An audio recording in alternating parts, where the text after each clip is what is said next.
ये आकाशवाणी है। नाटकों के अखिल भारतीय कार्यक्रम में आज प्रस्तुत है एक भारतीय अंडरकवर एजेंट की जिंदगी पर आधारित नाटक ब्लैक टाइगर। इस नाटक के लेखक हैं प्रांजल चंद्रा और निर्देशक हैं विनोद कुमार। तो लीजिए सुनिए नाटक ब्लैक टाइगर।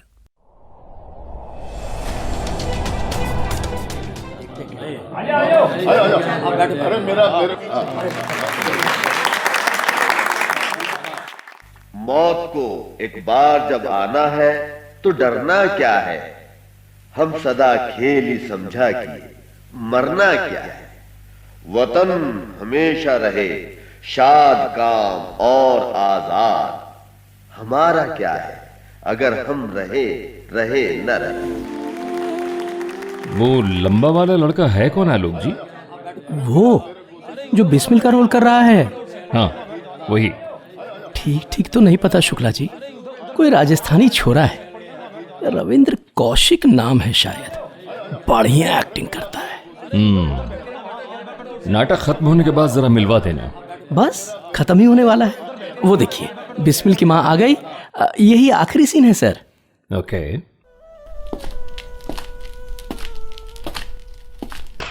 राम प्रसाद बिस्मिल, तुम्हारी माँ आई है मिलने।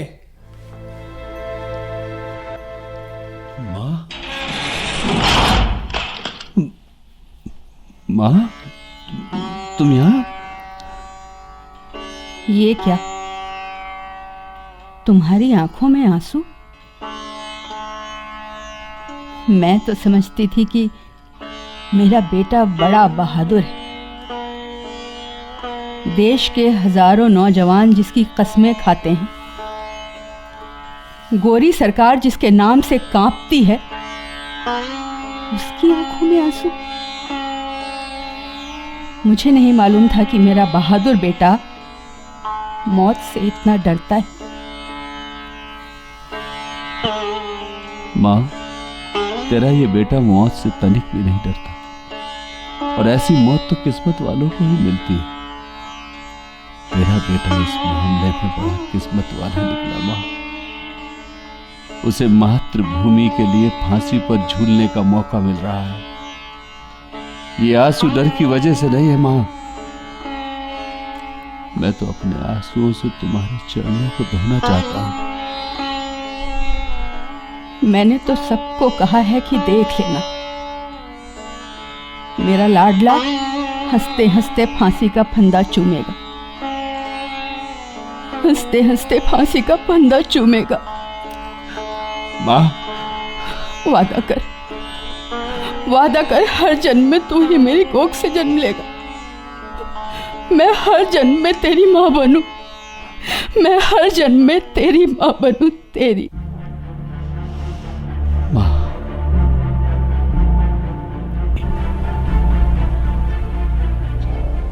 जब तक कि तन में जान, रगों में लहू रहे, तेरा ही जिक्र या तेरी ही जुस्तजू रहे। मालिक तेरी रज़ा रहे।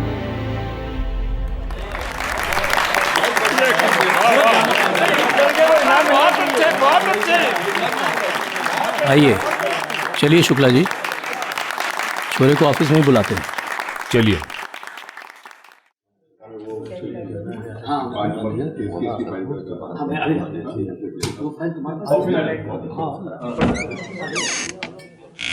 नमस्कार आलोक जी। नमस्कार रविंदर। कहिए, पसंद आया नाटक? बहुत ही बढ़िया रहा। शुक्रिया। रविंदर, ये शुक्ला जी हैं, दिल्ली से आए हैं। सरकारी विभाग में बहुत बड़े अधिकारी हैं, तुमसे मिलना चाहते हैं। नमस्कार। नमस्कार। आप लोग बात कीजिए, मैं अतिथियों को विदा करके आता हूँ। बहुत डूब कर एक्टिंग करते हो भाई। जी शुक्रिया। माँ, तेरा ये बेटा मौत से तनिक भी नहीं डरता, और ऐसी मौत तो किस्मत वालों को ही मिलती है। तेरा बेटा इस मामले में बड़ा किस्मत वाला निकला। उसे मातृभूमि के लिए फांसी पर झूलने का मौका मिल रहा है। ये आंसू डर की वजह से नहीं है मां।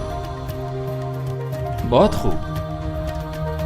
सच कहूं तो तुम्हारी आवाज में एक अलग सच्चाई है, जैसे ये शब्द तुम्हारे अपने दिल से निकले हो।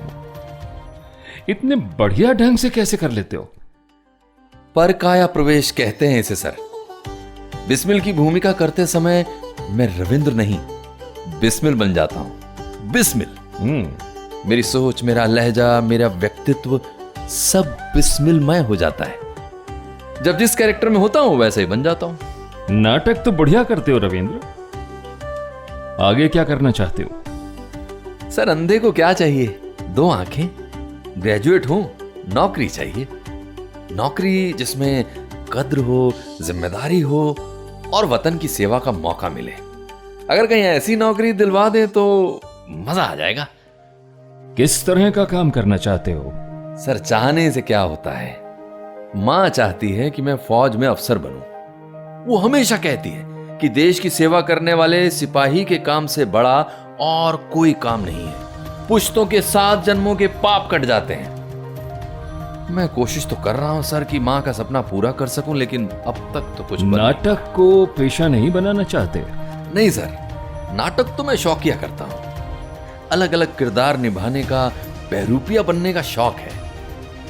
वैसे सर अगर आप बुरा ना माने तो एक बात कहूं, आपके बैठने का तरीका, बोलने का लहजा, हेयर कट, जूते और हाव भाव देखकर तो ये लगता है कि आप पुलिस या उसी जैसे किसी डिपार्टमेंट से हैं। ऑब्जर्वेशन अच्छी है तुम्हारी। शुक्रिया सर। सर मुझे लगता है आपने मुझे इन सब बातों के लिए तो नहीं बुलाया है। राइट। मुझे तुम्हारे जैसे एक बंदे की तलाश है। यंग, डायनेमिक, बहरूपिया। बस कुछ समय की ट्रेनिंग होगी। तैयार हो तो बोलो। कुछ नई चीजें सीखनी पड़ेंगी। सीखोगे? सीखना क्या है? उर्दू। और करना क्या है? बहरूपिया बनना है। क्यों? एक किरदार निभाना है। किसका? समय आने पर बताया जाएगा। सर कोई नाटक करना है क्या? ऐसा ही समझो, लेकिन असली नाटक। और किसके लिए करना है? देश के लिए, भारत के लिए। सर आप तो खुद ही नाटक करने लगे। पैसे भी मिलेंगे क्या? मिलेंगे। आप देंगे? नहीं, सरकार देगी। मतलब सरकारी नौकरी? अरे साहब, सरकारी नौकरी को कौन मना करता है? तनख्वाह मिलेगी, छुट्टी मिलेगी, पेंशन मिलेगी और मोहल्ले में सब कहेंगे देखो हमारा वीरू बाबू बन गया। वाह। नहीं, नौकरी सरकारी नहीं है। कमाल है, तनख्वाह सरकार देगी लेकिन नौकरी सरकारी नहीं है। आप तो सचमुच नाटक का कोई सीन करने लगे हैं। देश के लिए काम करना है, उर्दू सीखना है, किरदार निभाना है, पैसे भी मिलेंगे। ओह अब समझा सर। आप बॉम्बे के कोई फिल्म प्रोड्यूसर तो नहीं है? जी नहीं, इस नौकरी की एक शर्त है। ये लो जी, अब पक्का आप कोई बम फोड़ने वाले हैं। चलिए बताइए शर्त क्या है?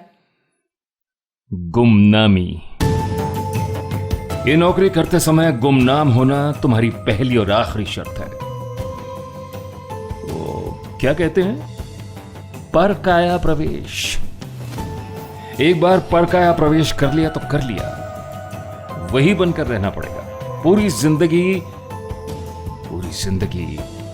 तुम्हें गुमनाम रहना पड़ेगा। मतलब ये कि तुम रविंद्र नहीं बल्कि वो रहोगे जो किरदार तुम्हें तुम्हारा दफ्तर निभाने के लिए कहेगा, जिसकी काया में तुम्हें प्रवेश करना है, जिसकी एक्टिंग तुम्हें करनी है। ये एक ऐसा काम है कुछ ऐसा ही काम। ये नौकरी तुम्हें वही दिलाएगी जो तुम ढूंढ रहे हो। कद्र, जिम्मेदारी, अपने वतन की सेवा।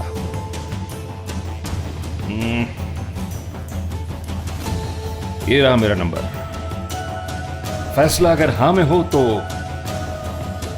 फोन करना, और अगर ना रहा तो भूल जाना कि हमारी कोई मुलाकात हुई थी।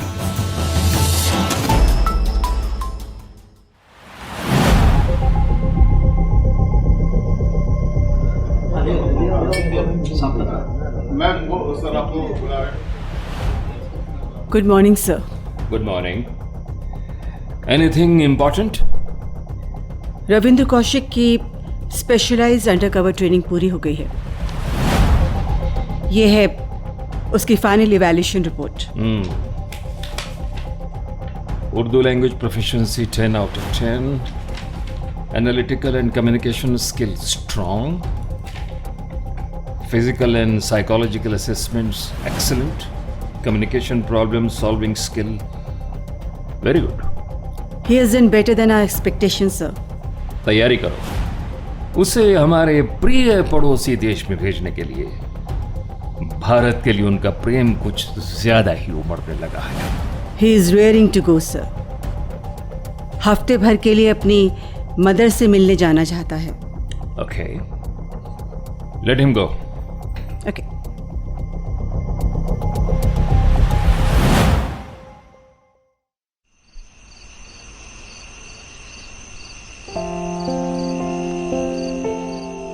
साल भर दिल्ली में रहकर ये कौन सी नई आदत डाल ली तूने? जब से आया है मुझे अम्मी अम्मी बुलाए जा रहा है। ठीक है अम्मी, ओ ठीक है, माँ ही बोलूंगा। ये कैसी नौकरी है रे, जिसमें तू अपनी माँ से, अपने छोटे भाई से बात भी नहीं कर पाएगा? चिट्ठी तो भेजेगा ना? माँ, जितेंद्र फौजी भी तो 8-8, 9-9 महीने तक ना तो मिलने आ पाता था, ना कोई फोन वोन कर पाता था। उसकी पोस्टिंग ही ऐसी जगह हो जाती थी, वो क्या करे? अब मेरी पोस्टिंग अब ऐसी जगह हो रही है जहां से चिट्ठी भी बड़ी मुश्किल से भेज पाऊंगा। अरे छोटे को बोल तो दिया है, तेरा ख्याल रखेगा। तेरा ख्याल कौन रखेगा वहां? मुझे पता कैसे चलेगा कि मेरा बेटा कैसा है? रोज सुबह श्री नागेश्वर महादेव से मेरी सलामती की दुआ करती तो है, वो है ना? तेरी तो हर बात सुनते हैं महादेव, वो रखेंगे मेरा ख्याल। ये नौकरी है या तेरी माँ के लिए सजा? सुन बेटा, मास्टरी वाली नौकरी कर लेना, आंखों के सामने तो रहेगा। माँ, पास रहकर भी तो माँ की सेवा करता, और दूर रहकर भी तो माँ की ही सेवा करूंगा। भारत माँ की सेवा। अच्छा देख, संभल कर। हाँ, तेरे पिताजी कहा करते थे, सरकारी नौकरी में इज्जत है। बस बेटा, ईमानदारी से निभाना। हाँ माँ, ईमानदारी से निभाऊंगा। माँ का मान कभी घटने नहीं दूंगा। बेटा, तू चला जाएगा तो ये आंगन सूना हो जाएगा। माँ, तेरे हाथ की रोटी खाए बगैर मेरी भूख नहीं मिटती। मैं तो यही सोचकर दुखी हूं, मेरा क्या होगा? नौकरी इतनी बुरी चीज होती है तो अब पता चला। बदमाश कहीं का, मजाक सूझ रहा है तुझे? अच्छा बता, तू छुट्टी पर कब आएगा? अभी जाने तो दे माँ, थोड़ा आराम कर लेने दे। मुंह अंधेरे निकलना है, पता नहीं फिर कब नसीब होगी तेरी गोद। इतना बड़ा हो गया, लेकिन बच्चे की तरह मेरी गोद में सिर रखकर पता नहीं कैसे सो जाता है। आजा आजा मेरा बेटा, सो जा।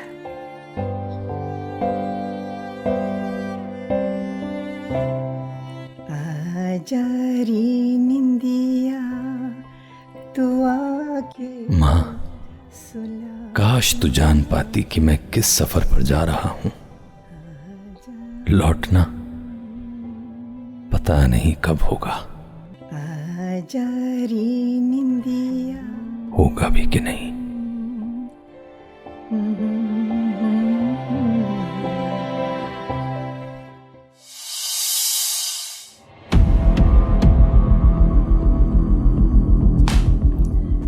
ये तुम्हारे नए कागजात हैं, पाकिस्तानी पासपोर्ट, पहचान पत्र, तुम्हारे नकली रिश्तेदारों की पूरी कहानी, अबू धाबी और दुबई से तुम्हारा कनेक्शन, तुम्हारे पेरेंट्स की पूरी कुंडली, पार्टीशन से पहले तुम्हारे दादा नाना के दस्तावेज, यानी कि इसके हर पन्ने पर तुम्हारी सांस टिकी है।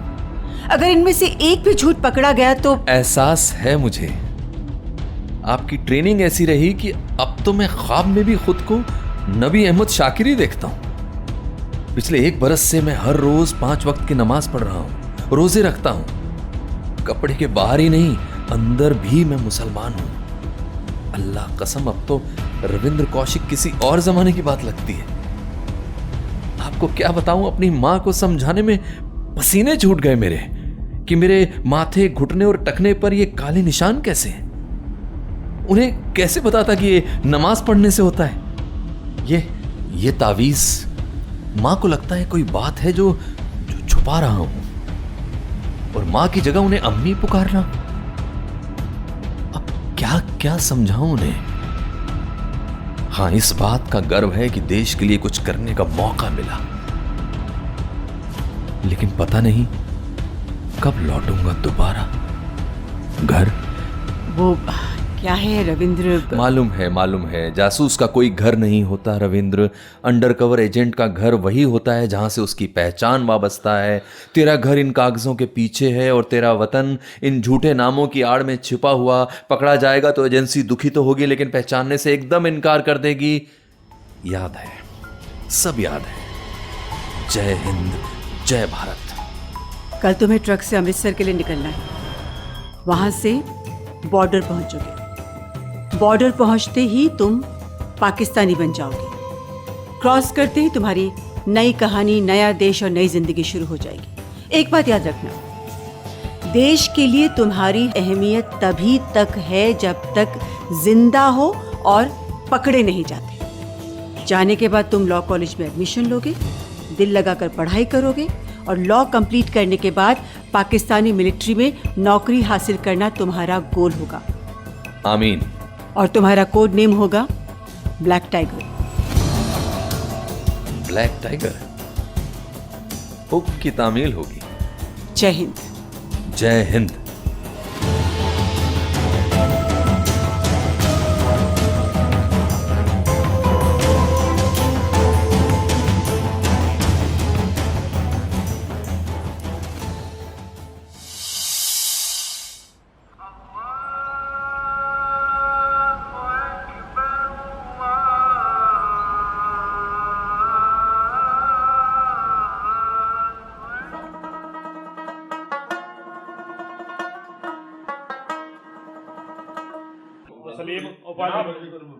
ठीक है भाई, उनसे जाके मिलो वहाँ मुझे खान साहब से। ठीक है, जाओ।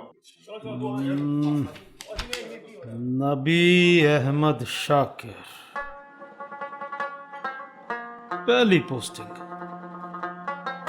और वो भी जनरल साहब के दफ्तर में। पढ़े लिखों और अनपढ़ों के बीच यही फर्क होता है। 23 साल की नौकरी के बाद मेरी यहां पोस्टिंग हुई है और तुम सीधे यहां। कोई पहचान वाला है क्या? नहीं जनाब, फौज ने जहां पोस्टिंग दी हम आ गए। देखो जी, हमने तो किसी तरह चौथी पूरी की थी। तुमने तो कराची से लॉ किया है, कहीं प्रैक्टिस कर लेते। वकीलों के पास तो क्लिफ्टन इलाके में बड़ी बड़ी कोठियां हैं। ये मिलिट्री की नौकरी में क्यों आ गए? यहां वो ठाठ नहीं मिलने वाले बरखुरदार। अपने वतन का सिपाही बनने से बड़ा कोई ठाठ नहीं होता जनाब। दूसरी बात यह है कि हिंदुस्तान से अपने भाई के कत्ल का बदला लेना है। जिस दिन मौका मिल गया उनकी एक पलटन का नामो निशान मिटा देना जनाब। क्या बात है, यही जज्बा बनाए रखो। इंशाल्लाह जनरल सियाह साहब जल्दी तुम्हें यह मौका देंगे। आ जाओ, तुम्हें तुम्हारा बैठने की जगह दिखा दूं। बहुत खास सीट मिली है तुम्हें।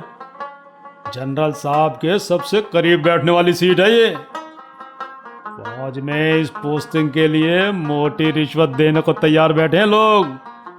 काम मुश्किल होगा तब तो। काम मुश्किल नहीं है, लेकिन सबसे भरोसे का जरूर है। तो ब्रिगेडियर अख्तर साहब और उस्मान साहब के साथ रहेगा। ये दोनों जनरल साहब के रिश्तेदार भी हैं। उस्मान साहब की बहन भी आई है उनके घर में। हिंदुस्तान के खिलाफ हम जो भी कुछ करते हैं उसकी प्लानिंग उस्मान साहब और अख्तर साहब करते हैं। और जनरल साहब की मर्जी से करते हैं। इस ऑफिस की मर्जी के बगैर हमारे फौज में एक पत्ता भी नहीं खड़कता। आप मुझे डरा रहे हैं जनाब। तू पढ़ा लिखा है, सब संभाल लेगा। चल आजा, आज तेरे को दिखा दूं और क्या क्या काम है यहाँ पे। आज मेरे साथ आ जा। जी जनाब। चल निकल। पानी कितने है?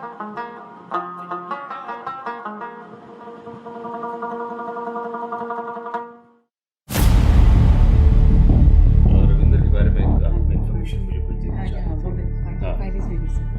जो आपने मुझे बताया था, ब्लैक टाइगर कैसा चल रहा है? ठीक है सर, उसने अब एक लोकल लड़की से शादी कर ली है, एक बच्चा भी है। इन्फॉर्मेशन मिल रही है रेगुलरली। वेस्टर्न फ्रंट पर उनकी हर एक्टिविटीज़ के बारे में हमें अलर्ट मिल जाता है। उनके ट्रूप्स के हर मूवमेंट की एडवांस जानकारी मिल जाती है। अभी तक ब्लैक टाइगर ने एक्सीलेंट परफॉर्मेंस दी है sir. We have asked him to lie low for a while. What about his family? पैसे रेगुलरली भेज देते हैं सर, और टाइप्ड चिट्ठियाँ भी। स्टाफ भी भेजा था when his mother was very unwell. You know the routine drill sir.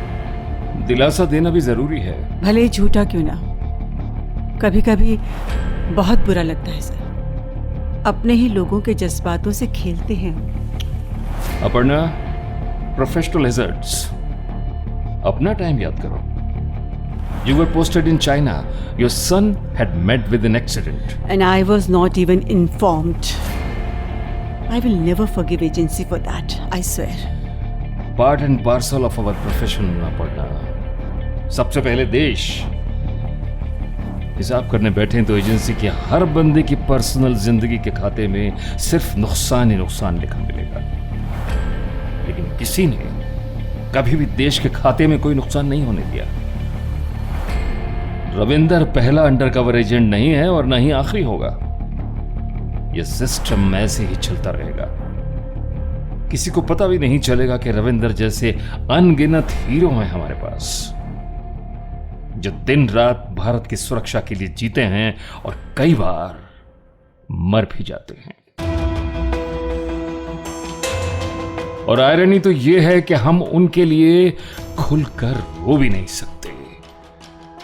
पहचानना तो दूर की बात है। रविंदर नाटक का एक अच्छा कलाकार था, लेकिन देश की सुरक्षा के लिए एजेंसी जो जो नाटक रचाती है, जिस लेवल के बड़े बड़े नाटक रचाती है, उसके सामने तो सब नाटक फेल हैं।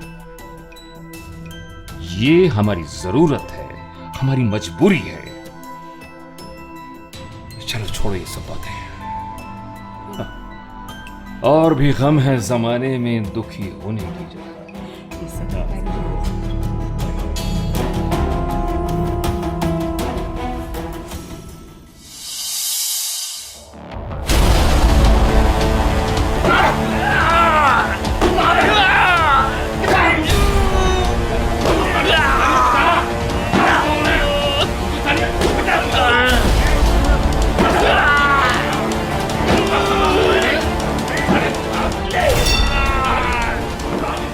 तो ये है वो गद्दार। जनाब, जनाब, पूरे इस्लामाबाद में जाल बिछाया तब जाकर पकड़ा गया ये हरामखोर। और खामोश! जाल बिछाया 6 महीने बाद पकड़ा गया है ये, और वो भी उस हिंदुस्तानी एजेंट इनायत मसीह की गलती से, जिसे हमने बॉर्डर क्रॉस करते समय पकड़ा था। और ना वो अपने मुल्क से गद्दारी करने को तैयार होता, ना इसे धोखे से पार्क में मिलने के लिए बुलाया होता, और ना ये पकड़ा गया होता। ऊपर वाले का शुक्रिया अदा करो कि हिंदुस्तान में अब भी दगाबाज पैदा होते हैं, ना वरना तुम जाहिलों के बस का कुछ नहीं है। तुम लोगों को चर्बियां चढ़ गई हैं। एक बंदा तुम्हारी नाक के नीचे बैठकर अपने हिंदुस्तानी आकाओं को इंफॉर्मेशन भेज रहा है और तुम्हें पलक तक नहीं लगी। बकवास कर रहे हो। इस्लामाबाद में जाल बिछाया जनाब। तुम्हें पता है इसकी वजह से हिंदुस्तान पर हमारे हमले की प्लानिंग एक्सपोज हो गई है। अभी तक तुम्हें यह भी नहीं पता कि यह बंदा पाकिस्तानी है कि हिंदुस्तानी है। जनाब, वो क्या है कि लगता तो पाकिस्तानी है। और शट अप! बकवास बंद कर और पता करो कौन कौन मुलव्विस हैं इसके साथ। नेटवर्क तबाह कर दो, पिछले 4 साल से ईस्टर्न सेक्टर में हमारी फौज की हर मूवमेंट की खबर हिंदुस्तान को पहले मिल जाती थी, और ये सारा काम इसने अकेले किया, अकेले। मुझे ना इस नबी अहमद शाकिर की पूरी फाइल चाहिए। कबूल किया इसने कि ये रॉ के लिए काम करता है? नहीं जनाब, अब तक तो नहीं। हमने टॉर्चर का पूरा मैनुअल उस पर इस्तेमाल कर लिया, लेकिन पाकिस्तानी हूँ, मेरे वालिद पाकिस्तानी थे, बस यही रट लगाए हुआ है। अब ज्यादा किया जनाब तो ये मर जाएगा। एक काम करो जी, इंडियन एम्बेसी के सभी बंदों पर 24/7 सर्विलेंस रखो। कोई गलती नहीं होनी चाहिए, वरना अफगानिस्तान के बॉर्डर पर गधे चराते मिलोगे तुम लोग। जनाब। तोड़ो इसे, अच्छी तरह तोड़ो। इसको जीते जी दोज़ख की आग में जला दो। इतना टॉर्चर करो, इतना टॉर्चर करो कि ये मौत की भीख मांगे। जनाब।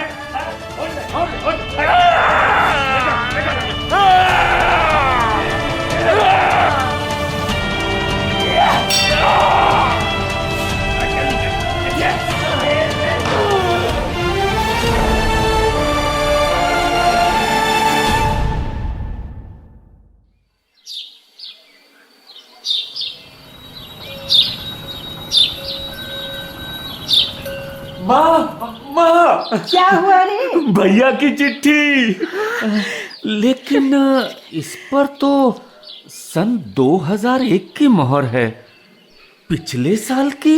रविंदर की चिट्ठी? हाँ, भैया की चिट्ठी। पढ़ता हूँ। मेरी प्यारी माँ, अरसा हो गया, देखते देखते कई साल निकल गए। ये मेरा आखिरी खत है। आखिरी? पता नहीं माँ, जब तुझे मेरी ये चिट्ठी मिलेगी तब तक मैं जिंदा भी रहूंगा कि नहीं।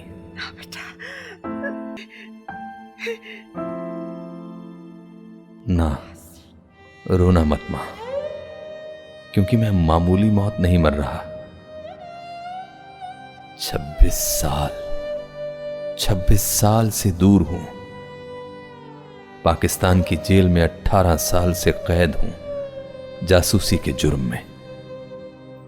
मुझे फांसी की सजा सुनाई गई थी, जो बाद में उम्र कैद में बदल गई। लेकिन जिंदा निकल पाना मुश्किल है मां। वो अभी नहीं जानते कि मैं हिंदुस्तान का सिपाही हूं या नहीं। हालांकि उन्होंने उगलवाने में कोई कसर बाकी नहीं रखी। तेरे जिद्दी बेटे ने बताया ही नहीं। तेरा बेटा देश की सेवा कर रहा था, और देश की सेवा करते करते ही शायद मर भी जाऊंगा। तुम हमेशा कहती थी ना कि हमारा धर्म है कि हम देश को भगवान की तरह माने। मैंने माना, पागलपन की हद तक माना। मुझे अच्छी तरह मालूम है कि मेरा यह खत तेरे दुखों को और बढ़ाएगा मां। सोचा था कि तेरे कामों में हाथ बटाऊंगा, लेकिन लगता है इस जन्म में जिंदगी ये मौका नहीं देने वाली। तुझे कहने या लिखने के लिए मेरे पास कुछ भी नहीं है मां। हां, इस बात पर नाज है कि भगवान ने मुझे मेरी मातृभूमि के लिए अपने प्राणों की आहुति देने लायक समझा। मुझे कोई फिक्र नहीं है, मरने का कोई अफसोस नहीं है।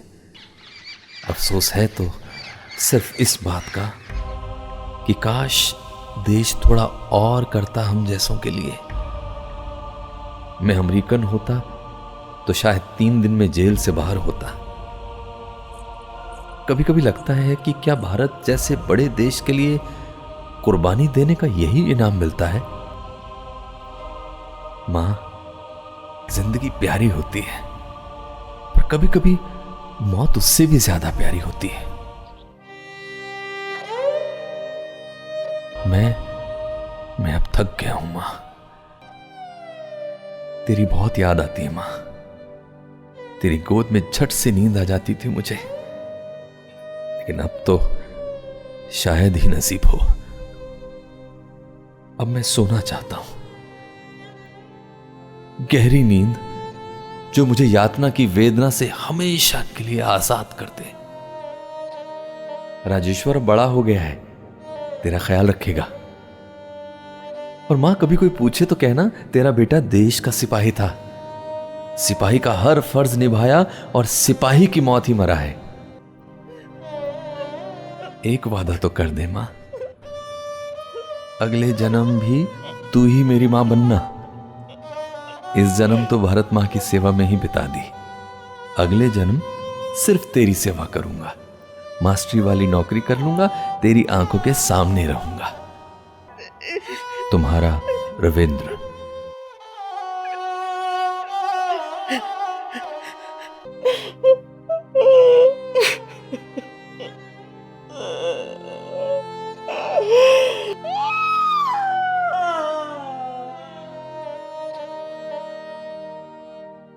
Black tiger. अभी आप एक भारतीय अंडरकवर एजेंट की जिंदगी पर आधारित प्रांजल चंद्रा का लिखा ये नाटक सुन रहे थे। नाटक में भाग लेने वाले कलाकारों का भूमिका सहित परिचय इस प्रकार है। रविंद्र कौशिक की भूमिका में थे अनुराग अरोड़ा, आलोक जी, नीरज शर्मा, शुक्ला जी, संजय वर्मा, मां वीणा होरा, भारतीय महिला अधिकारी कुमकुम जैन, पाकिस्तानी सैन्य अधिकारी सुरेंद्र सागर, किशोर सहिजानी और अशोक मलकानी। अन्य भूमिका में थे सुनील लोहिया और गौरव तंवर। नाटक के निर्देशक थे विनोद कुमार।